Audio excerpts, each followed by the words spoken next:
আসসালামু আলাইকুম বন্ধুরা, আজকে নিয়ে চলে এসেছি তেলেপিয়া মাছের রেসিপি নিয়ে। চলো তেলেপিয়া মাছ কিভাবে আমি রান্না করি সেটাই দেখাবো। আজকে একটু অন্য রকমভাবে রান্না করব। প্রথমে মাছগুলোকে পরিষ্কার করে ধুয়ে কেটে নিয়েছি।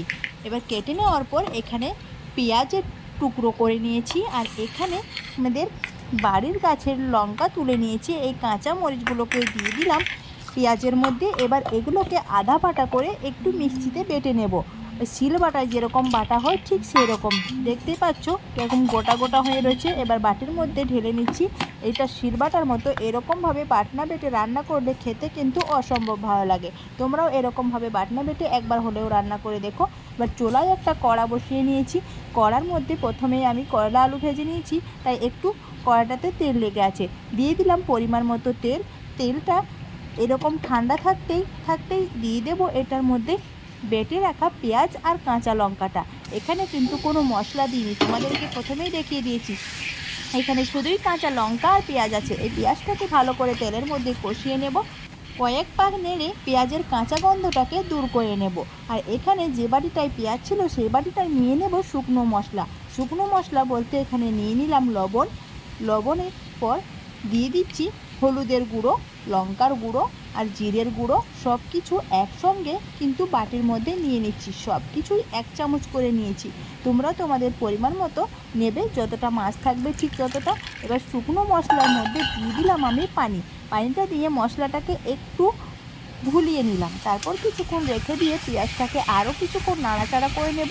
তারপর যে পেঁয়াজের পানিটা শুকিয়ে যাবে, একদম তেল ছাড়তে শুরু করবে, ঠিক তখনই আমি এখানে যে মশলাটা ঘুলে রেখেছিলাম সেই ঘোলানো মশলাটাই দিয়ে দিলাম পেঁয়াজের মধ্যে দিয়ে এবার এটা মশলাটাকে ভালোভাবে নাড়াচাড়া করে নেব।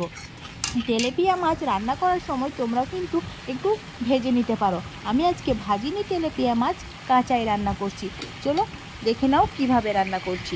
দিয়ে দিলাম কষানো পেঁয়াজের মধ্যে কেটে রাখা মাছগুলোকে সব এক পিঠ হয়ে আসবে, ঠিক আরেক পিঠ হওয়া মাত্র অপেক্ষা করতে হবে। এই যে এক পিঠ হয়ে আসলেই কিন্তু আরেক পিঠ উল্টে দিতে হবে। ঠিক এরকমভাবেই তেলেপিয়া মাছ রান্না করে একবার হলে তোমরা দেখো বন্ধুরা, খেতে অসম্ভব ভালো লাগবে। দেখো মাছগুলো কেমন যেন ক্যামেরার সামনে উল্টাতেই চাইছে না, মানে অন্য সময় খুব ভালোভাবে উল্টাবে, আর যখন ক্যামেরা ধরবো তখন আর ভালোভাবে উল্টাবে না। এই যে মাছগুলোকে উল্টে পাল্টে কষিয়ে নিচ্ছি।